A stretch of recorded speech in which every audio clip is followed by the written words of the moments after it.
Hi, everybody. Welcome to those who are live for session 8A, leveraging a campus equity walkthrough evaluation ePortfolio to assess first-year students' equity-minded learning and campus belonging.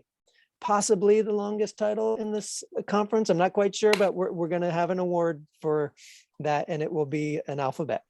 We're paid by the letter, so.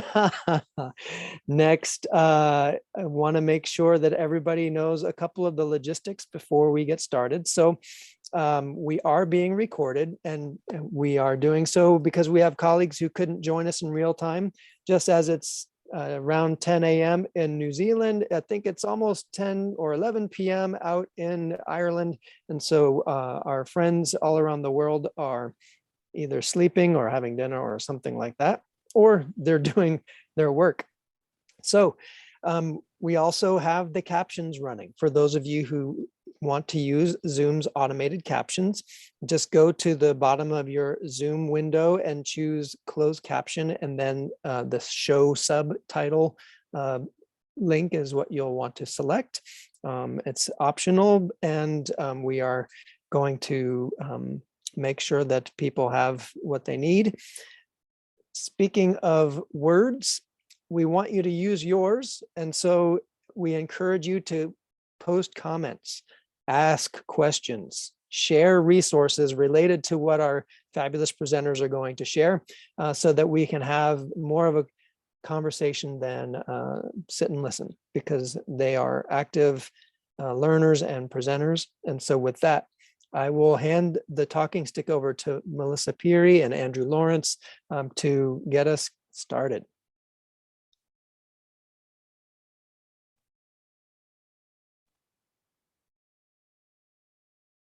Thank you, Kevin. It's really nice to be with you, and I'm happy that my colleague can join. So I'm going to go ahead and, can everybody see my screen? We can.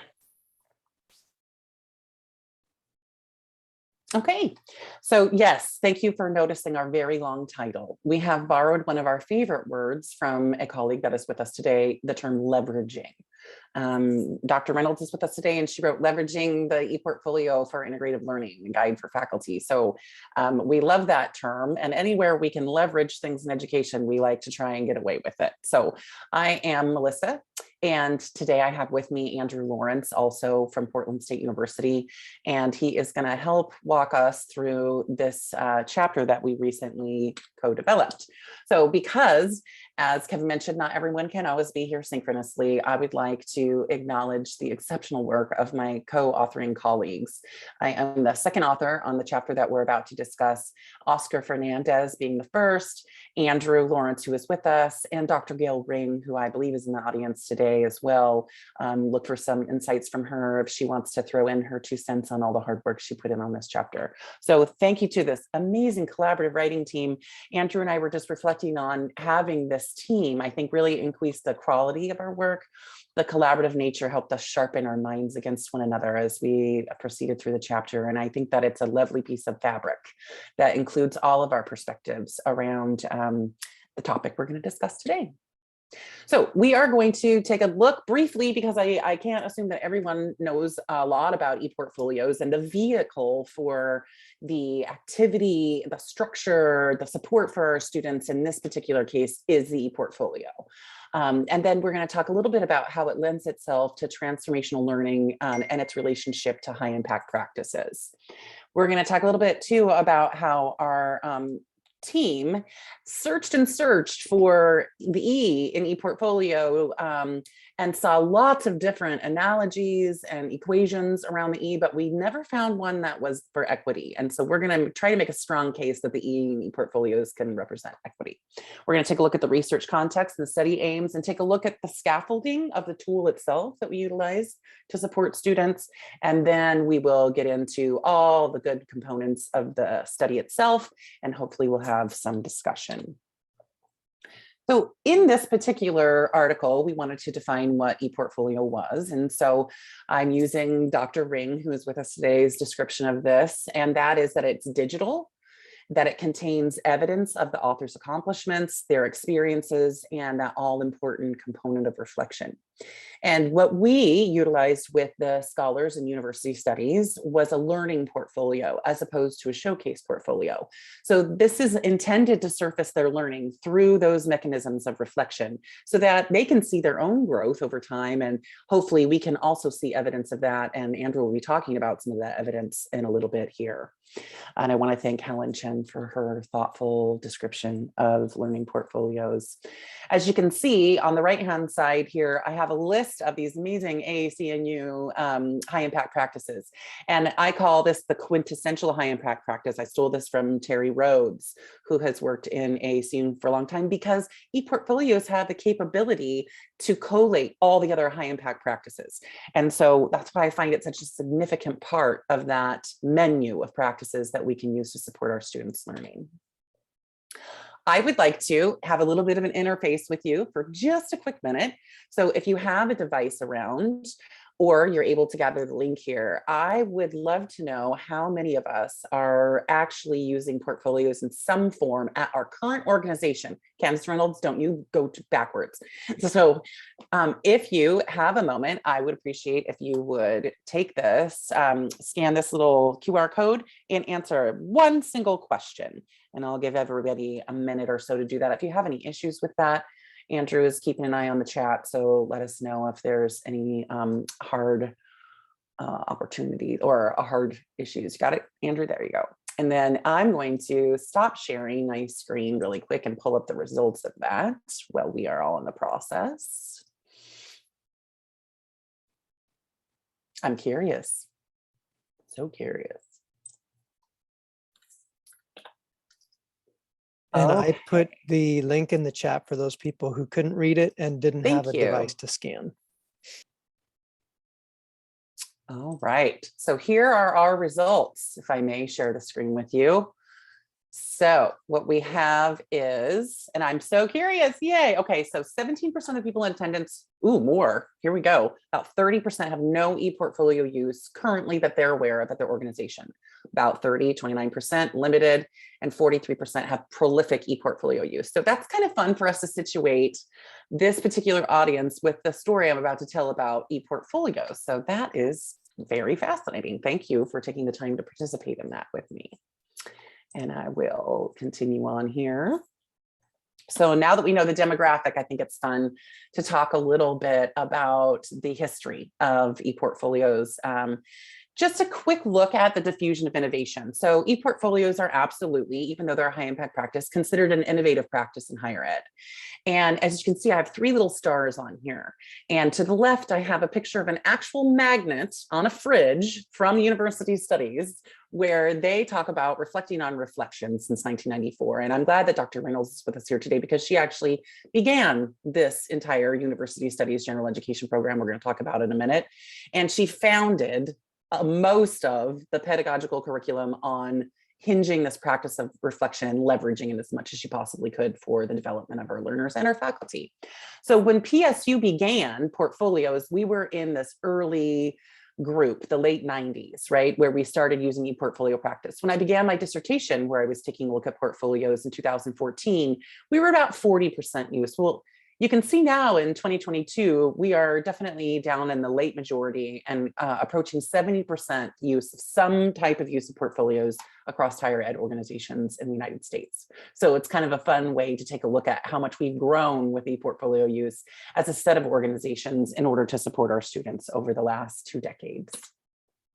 So here we talk about the impact of the ePortfolio. So this is a quote that talks about their ability to help collect, work over time, reflect on all of their lived experiences and make connections. And so I have this really lovely little clip of a slide from one of Dr. Reynolds' presentations that we have done together for many years now.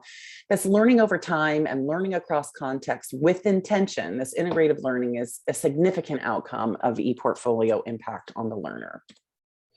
Well, and as I mentioned before, in our literature review in the chapter, which we can make available to you, even though it is not yet published, we talked about not finding literature that described equity as an important component of the portfolio. And we really zeroed in on that to focus on whether or not we could move the equity needle for our scholars at PSU using the vehicle of the ePortfolio as a high impact practice.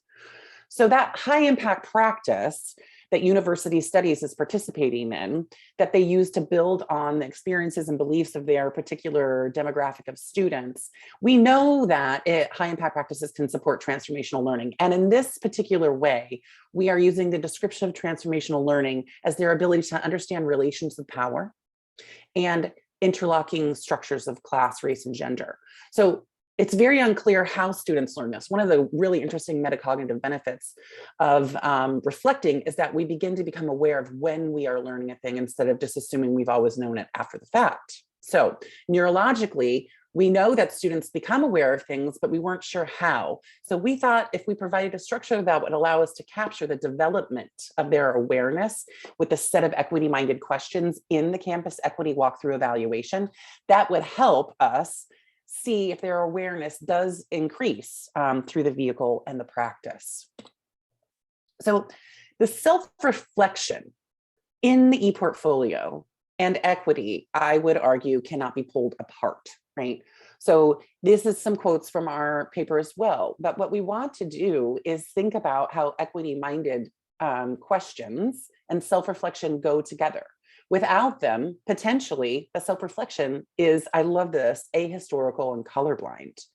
And so what we want to do is use self-reflective practices and equity-minded questions to help them understand those racialized structures, policies, and practice, and how that impacts their development, their sense of campus belonging and well-being in and outside of the academy.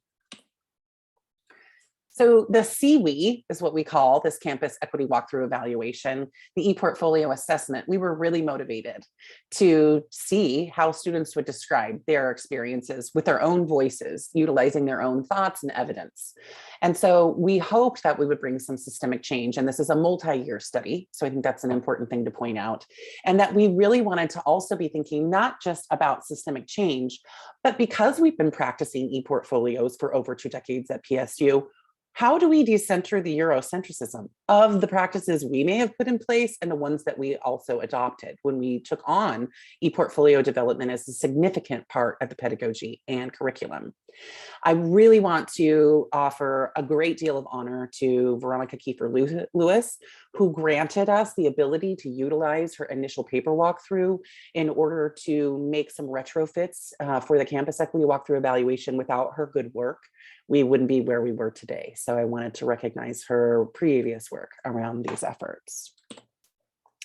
So University Studies is an interdisciplinary general education program that spans 4 years. We are focused here, our efforts were focused on a first year group of students. And Andrew will speak to this a little later, but this group of students is a cohorted group. They have benefit of a peer mentor to support their learning in addition to their faculty. And they do spend a year together. And I think that's an important part, I think, of the sense of safety and community that the students have the opportunity to build before they participate in this particular practice of campus equity walkthrough evaluation.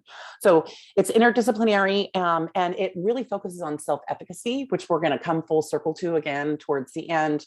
But it is a stated goal that they explore and analyze power relationships. And so we need to be able to provide them with opportunities to do that. And the ePortfolio and the CEWE was one of those ways. So the goals of the CEWE, now CEWE didn't just happen overnight. It was co-developed. Andrew and Oscar and I co-developed this over, I don't know, Andrew, maybe a year or two, and we wanted to understand. That's what we just wanted to stop listening to everyone else's perceptions of the students' perceptions and get the students' perceptions themselves. It felt very important to us. And we wanted to know if we had the ability to shift or develop this idea of equity-mindedness and support and re-envision the physical space of our campus and do that using student voices. And so we need to empower them to participate in these practices and help them explore how their success may or may be attached to their kind of their sense of campus belonging.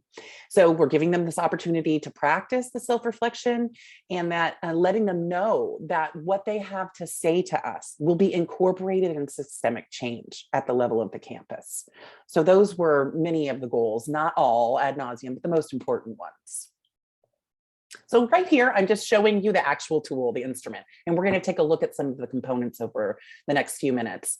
But this is a ePortfolio. It is digital. It has several components to it. There are 5 equity lenses that we ask the students to take a look at. That's the environment and public, policies and practices, resources, assessment and evaluation, attitudes and values.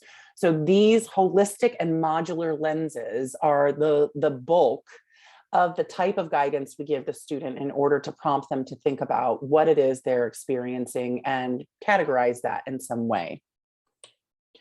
So when we look at the 5 lenses in here, what we want to make sure is that it was easy and user-friendly. So we tried to condense them all into a series of tabs so that it's easy for the student to access each of those discretely and take a look at them. They're asked to reflect on each of these independently, and then also reflect on their reflections in peer discourse with one another. And we'll talk about the importance of that and how it relates to transformational learning. We define each of those lenses for the student using the definitions that came from Veronica Kiefer-Lewis's initial assessment, and make sure that they understand what it is they're looking for. We then ask the student not just to reflect, because that wouldn't be a full portfolio, but to provide evidence of their experiences when they're traversing the campus. So documenting through pictures and video, and we'll talk in a minute about the tool we used, which we also think is related to equitable practice. Then we also added additional inquiry-based questions. So we have the definition, inquiry-based questions, and then we ask them to incorporate data points. So one of the outcomes of the University Studies program is also quantitative literacy. So we wanted to give them the opportunity to qualitatively reflect and then quantify based on evidence their perceptions of each of these lenses. This is a final analysis. So you've seen each of the lenses. They are welcome to the ePortfolio. They're given information. They have the opportunity to participate with each of the lenses.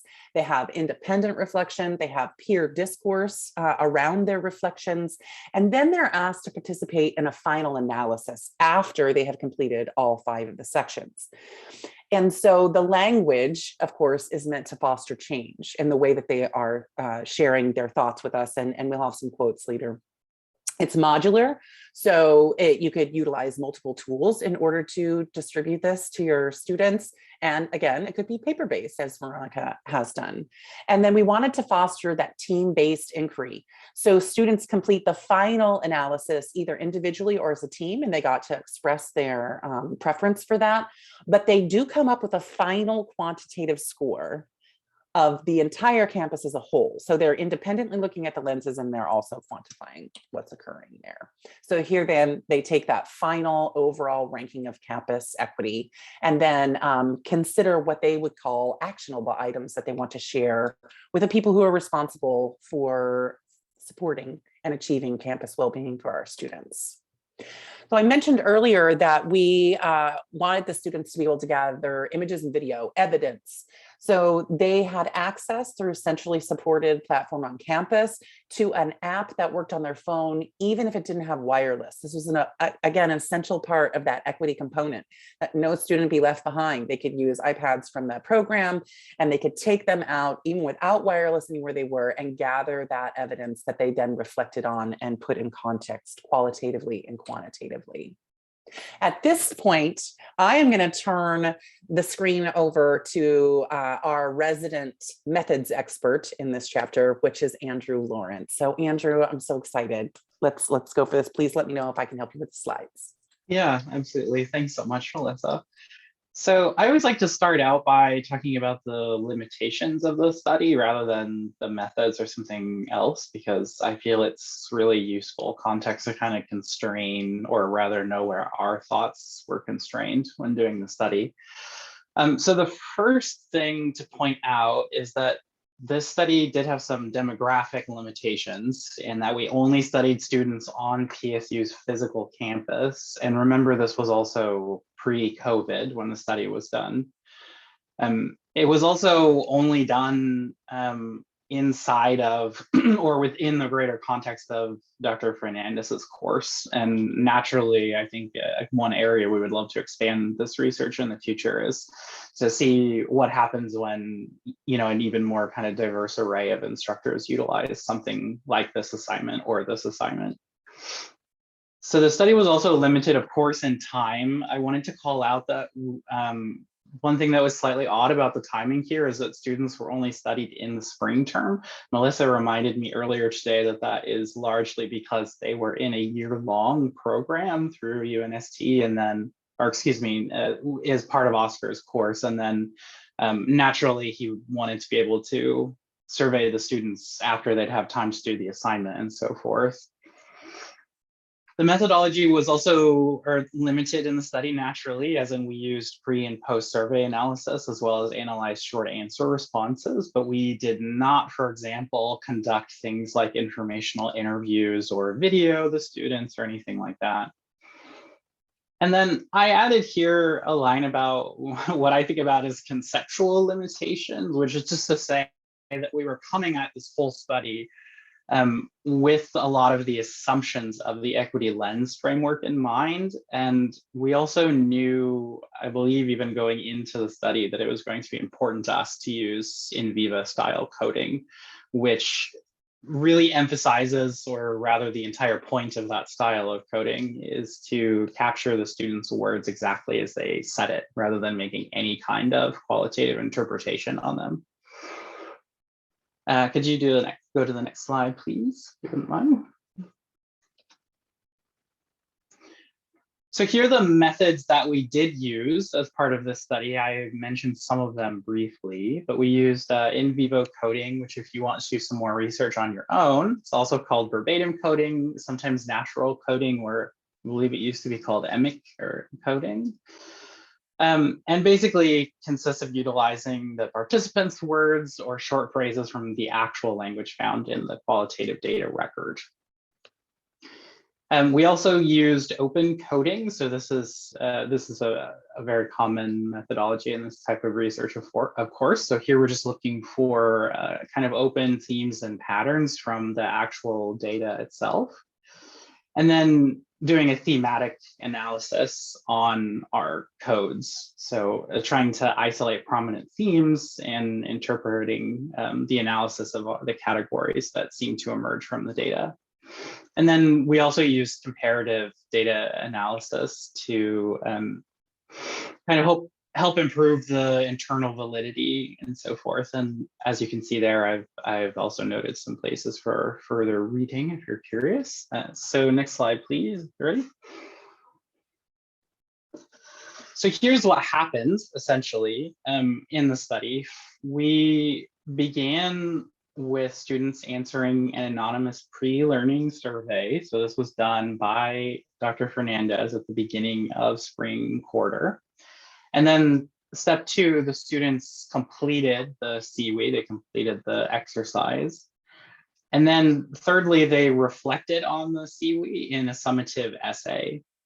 And we used all 3 of those experiences, or excuse me, we used the result of all of those experiences rather, that is to say the essay responses and the survey responses in our data set. And as I mentioned before, they were thematically coded, and then we did a comparative data analysis. Yes, next slide, please. Thank you. And so after we did all that, here's what we found.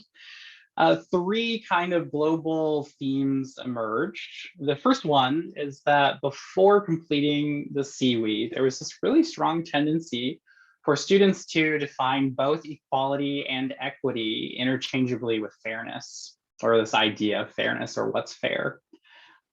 Here, I'm not saying that equity and equality are the same thing. Of course, that's its own whole can of worms we could talk about. But I am saying the students sort of thought of both equity and equality as interchangeably with fairness. While they were completing the CEWE, students showed a surprise at the variety of on-campus student resources. This one, of course, wasn't necessarily anticipated in our original research design, and I was quite surprised just how often this came up in the data, that students were as they were doing this walkthrough, they were commenting very frequently on, oh, wow, I didn't even know this thing existed, or I didn't even know we had a queer resource center or whatever else, which I'm sure, if any of you work in or with any of those kind of resource centers, you're probably acutely aware of this problem, and it probably drives you crazy when you see students who didn't know you existed after being there for 4 years or whatever. But it came up quite a bit in our data. It turns out if you just have students walk around campus, they see a bunch of new stuff. And then after completing the CEWE, students were able to identify inclusion and exclusion experiences related to and based on their social identities, which of course is quite a bit more sophisticated than looking at equity and equality as an aspect of fairness. So go to the next slide, please. So in my last sort of section, I'd like to talk about what this means for students, and then what we think this means for kind of universities or the larger structures. So the first outcome that we saw in our data analysis is that CEWE, and I love this wording here, provokes students to build self-efficacy. The faculty member is not there to sort of guide them down a particular path, so they're forced to use their own experiences as the kind of input that they're reflecting on. And this was even further sort of elaborated on by when they worked together as part of the CEWE and talking with each other and discussing the material that they were reflecting on from their own experiences. The second student outcome that we saw in the data is that students showed a heightened awareness of social and racial structures. I remember one example in particular. A student was remarking on the fact that they had never even thought about, that our mascot was a Viking, right? Which is like a very particular sort of racial context. And they had never even thought about that as a racialized thing. And then the last thing that we saw in terms of student outcomes, and I alluded to it a little bit before, but essentially before doing the CEWE, students were sort of stuck on this concept of fairness, or rather I should say fairness was the building block that they were using to reason with the world. And after CEWE, they seem to really kind of break that apart a little bit into inclusion or exclusion based on these kind of social structures. And then I just wanted to put a note here kind of related to this, which is that I sort of had the assumption, and I think Oscar, Dr. Fernandez and I talked about this a little bit too, but we were sort of assuming that the definitions of American students in terms of equity, equality, race and social justice, that whole world, we sort of assumed that all of those things would be really well studied already and really well defined. And much to our surprise, we found a big old research gap in looking at how students, particularly first year students, but really any students, actually define equity, define equality, define social justice while they're on campus and while they're interacting with curriculum. So if anybody's looking for a theme to add to their research agenda, we definitely need people to look at that. So if you could go to the next slide. And so this here implications is really about what does CEWE mean kind of at a larger level at the university scale. And CEWE, I really think, is an example of an authentic and intentional learning assignment. And I added a quote here that I am going to read because I think it is really impactful. And this student wrote, "We, meaning college students and professors, tend to fixate on one perspective or another, when great insight and understanding can come from listening to perspectives that oppose our own or the perspectives of those who often go unheard." So we also saw, as I'm again kind of mentioned it briefly before, but we were really surprised at this gap in awareness of resources that students had. And students were surprised themselves at how many resources they had access to. Again, we weren't expecting this when we were looking into this problem, but it just came up often enough that it felt important to talk about. And then the last kind of implication that I'll mention is that CEWE really does align with the existing ePortfolio scholarship that demonstrates that students need to understand, this is what Melissa was discussing in the beginning of the presentation, right? Students really need to understand the how as well as the why. So how did they come to know what it is that they know? And then how do they relate to that to some more sort of systemic structures? As an instructional designer myself, I get asked all the time about what kind of assignments can I use that I know will pack a punch when it comes to metacognition, self-reflection, those sorts of things. That's something that I'm thinking about a lot. And so, this is absolutely something that you could point to say, well, if you're looking to get at critical reflection, here's one thing that seems to work. And I think at that point, I'm transitioning it back to Melissa. Is that right? What's the next one? Oh, these are the examples. Oh, sorry, you're muted. Yeah, and actually you're welcome to walk us through these too if you'd like to, Andrew, but we thought it was important because this is about student voices. It's such a privilege to hear them. And it was such a privilege to work with Oscar, who truly just wanted their voices and their perceptions to really inform. At the time, Oscar was the Diversity, Equity, and Inclusion Officer for University Studies. And so his focus was not just on the teaching, but on making changes in the curriculum, the pedagogy, and informing other campus constituents of what was occurring, including resources that may have gone underutilized at the time, but we wanted to include their voices. And so here are, again, some of the submissions, right? That they find the value in thinking about the human experience from multiple perspectives. And then the quote, of course, that he selected earlier. And then an additional one here, talking about awareness of power and relationships, right? And this thinking about how the privileges of some folks compare to others, right? And even just in the buildings of the campus, right? So I think it was nice to include a few of those thoughts. Our final thought on the CEWE, before I hope we can have a rich discussion, is that anytime we can help support the self-efficacy of our students, their ability and willingness to advocate for themselves and others, hinges on confidence, right? So we did find that the students had a newfound confidence and that they shared these sorts of kind of concluding thoughts with us, that this would help them continue to question the world around them. And as I mentioned earlier, once you've learned a thing, it's as if you always knew it. The students self-report never being able to not have the equity lens anymore, right? They were waiting at their bus stop and then showed up at class and said to Oscar, you can't believe I saw at the bus stop this morning, and it was related to an equity evaluation that the student is making. It's a part of their perceptive way in which they digest the world. So it's a lovely gift to see grow inside of our students. And of course, we really wanted it to have an impact on the university itself and hopefully beyond.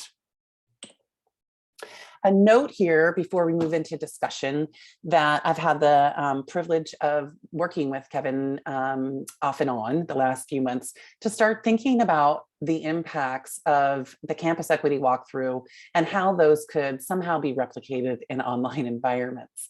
So we had a fun Wordle game where we worked to come up with a good solid title for an additional assessment that would be the ascension of Victoria Kiefer Lewis's work and Oscar and Gail and Andrew and I's work, and continue to think about how we can gather the perceptions of voices of belonging even in online and digital landscapes. Which of course we're working in much more now. And I want to say thank you to Kevin Kelly and the team that put together the Peralta Community College District online equity rubric. There are many tools out there that are trying to take a look at equitable practices, but I would like to take it to the next level and gather the voices of the people who are participating in these environments and hear from them specifically about how we could make this a better place for learning in the digital landscape, our organizations, our schools, and the digital places that we invite people into. So I also included here for questions and discussions that this is an image that Oscar provided to me from one of his students who graduated, who participated in the campus equity walkthrough evaluation. And I just think it's a beautiful thing from our Portland State University graduation. So I would share that. There will also be our contact details here. If you have any questions about the chapter, you can connect with any of us. And if you have any questions about the platform that is in use or the app that was in use, it's centrally supported at PSU, but Gail Ring here is a representative of their partnerships across North America. So feel free to reach out to her as well. So without further ado, any questions? Discussion, conversation. Candace, since you began the program, you may have some things you want to share around reflection, or one of the reasons why reflection was there. And Gail, you also, I know, had your own aha moments while we were co-authoring this chapter, so please feel free to chime in and share your thoughts.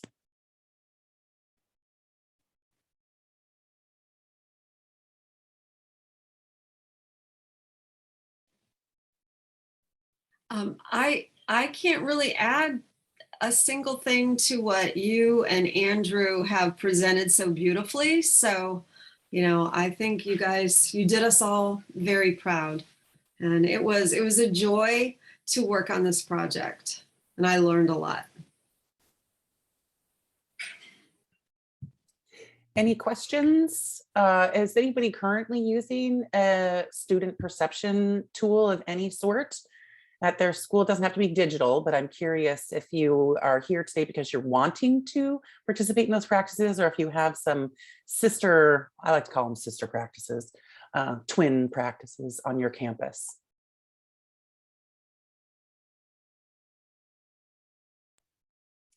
Well, I know in the Peralta district, now that it's been training faculty to address equity challenges in their courses, have done some preliminary research on the end results, on whether or not it changes any of the education debt gaps and success rates and stuff like that. But the next step is to engage the students in conversations. Like you said, we need to be talking with the students, not about the students.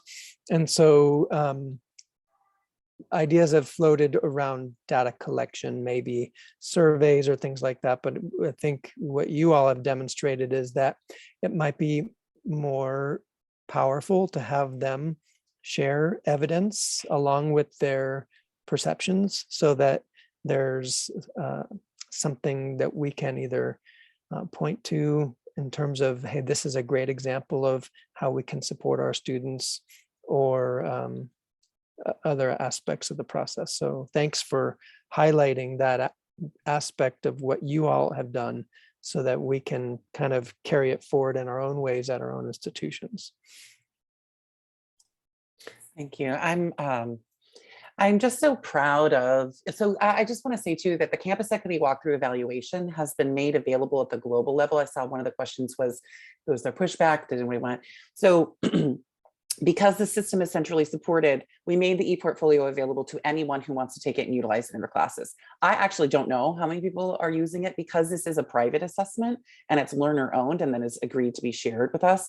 So I am, you know, within, I think the third year that he was utilizing it, it became available to everyone on campus who wanted to take it. Also on the slide there, he did a publication in our PDX Scholar about it, how you can enact it on your own campus, regardless of digital tools you have available to you. So if you're interested in modeling, replicating, or twinsying something like this, he offers an intense amount of guidance to faculty who want to do this at the PDX Scholar location in the EBSCO database. So, you know, his idea is to make student voices and student perceptions as prolific as humanly possible in our organizations. And so it really is in an effort to distribute this kind of ePortfolio, highly reflective, highly transformational, peer and individual kind of transformational conversations around who we are and what we do. So just want to say thank you, Kevin, for inviting me to allow the colleagues to come here today and share this work. It shouldn't stay in a silo, and I really am encouraged by the fact that these people, are here at your 3-day conference, which is beautiful, discussing as many practices as we can to incorporate equity into higher ed, which is my home. So I would like my home to be equitable. Well, and Melissa, if I could, I'd like to circle back around to that whole idea of students finding their voice and empowering students. We talked a little bit about, our kind of mandate really to empower students and give them ownership of their learning and their learning space. But this idea that we saw in this research where students, once they found their voice, they were using their voice, and they were using their voice for change, for really positive things. I think it'd be so interesting to continue to see if students, how they use their voice a year from now, 2 years from now, how it kind of changes even maybe the trajectory of their lives. I think that's a really powerful finding. And Gail and I had the absolute privilege of one of the faculty, Dr. Sonia Taylor, in the University Studies program, has been developing portfolios, year-long portfolios with her students for many, many years. She has now gone back and started interviewing students years after they completed their first year portfolio, years. And many of them were like, they agreed to an interview. They agree to have it recorded. She asked them all the same questions. She shows them their portfolio. And many of them were like, oh, I don't remember making that. And then they read it and they say, I did every single thing I said I was going to do. Amazing. Like, they told stories, they said things, they, made plans, set goals, had reflections, forgot about them, only to find that they had manifested almost everything they said they did want to do. And so that was a fascinating set of interviews. So I loved that. It was fantastic.